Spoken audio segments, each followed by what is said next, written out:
Welcome to this explainer. Today, we're tackling something that is literally going to change how you look at information security.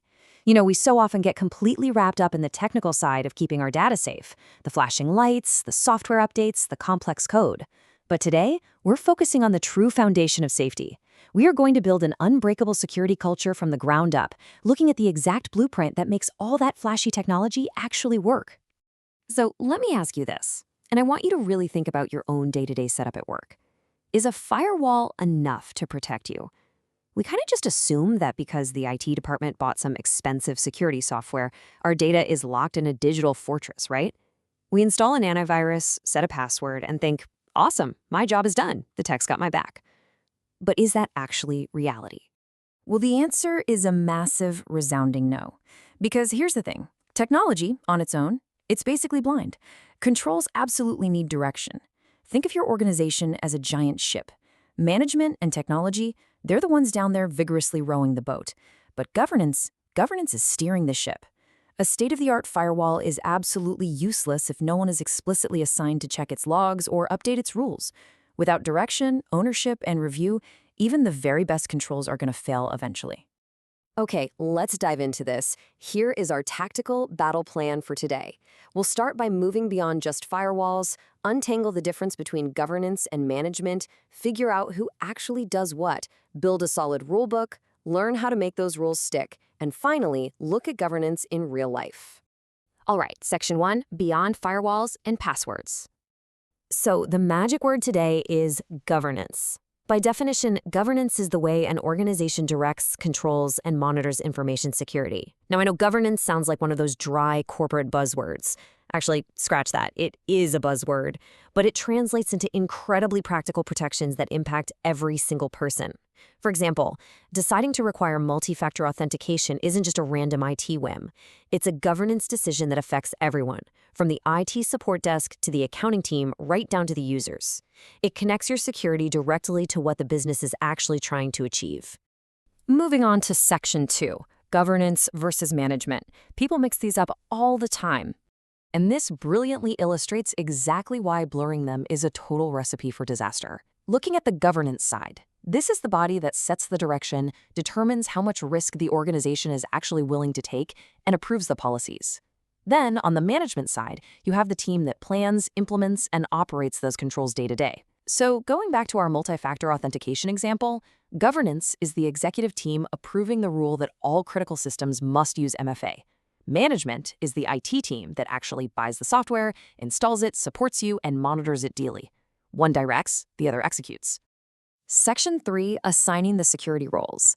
Because, let's face it, failures usually happen when people just assume someone else is handling it. Starting right at the top, senior management literally cannot just pass the buck to IT and say, hey, keep us secure. No way. They are fully responsible for making security a true organizational priority. Their duties are crystal clear. They have to approve the policies, set the risk appetite, and, this is absolutely crucial, provide the actual budget, tools, and time required to get the job done. If senior leadership isn't reviewing major risks and holding managers accountable, the whole system crumbles. Next up, we've got a really vital distinction: asset owners versus system owners. An asset owner owns the information itself. Think of a college registrar. They own the student records. They decide how valuable that data is and who gets to look at it. A system owner, on the other hand, owns the machinery. That's your infrastructure team, making sure the servers are patched, backups are running, and configurations are secure.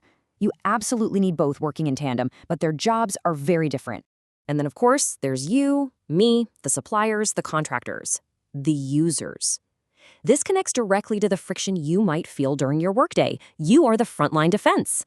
Honestly, the strongest firewall in the universe can't do a thing if a user just hands over their password to a phishing email. Your responsibility is to use systems only for approved purposes, fiercely protect your passwords, and most importantly, report suspected incidents immediately. Section 4, the Security Policy Rulebook. Now, I know what you're thinking. Policies are usually those massive, boring, 30-page documents stuffed in a digital drawer somewhere that nobody reads. But look at how this framework fixes that. It breaks down into a logical, trickle-down hierarchy. At the top, you have the policy, your high-level, mandatory statement approved by management. Underneath that is a standard, which is a mandatory technical minimum rule, like passwords must be at least 12 characters. Then you have procedures, the exact step-by-step instructions for doing a task. And finally, guidelines offer recommended best practices, giving a bit of flexibility. Structured like this, staff actually know what's mandatory and where to find step-by-step help. So the crucial point is that vague rules fail. Let's look at a weak requirement first. Users should make good passwords. I mean, what does good even mean? It's totally subjective. Now compare that to the improved version. Users must use a passphrase of at least 12 characters and must not share passwords. It's incredibly specific, it uses the mandatory word must, and importantly, it is 100% measurable. An auditor can actually check if that rule is being followed. Section 5. Making security rules stick. Writing a great rulebook is only half the battle, because a policy is a living, breathing thing, not a museum exhibit. This is the policy development lifecycle. You start by drafting it, reviewing it, and getting it formally approved. But look closely at step 4, communicate. A policy is totally useless if you don't actually tell your staff about it. Once it's implemented, it has to be continuously monitored for compliance and improved whenever the technology or business needs change. To make sure those rules are actually sticking, organizations use the 3 lines of assurance. The first line is your day-to-day management, the system owners running the controls.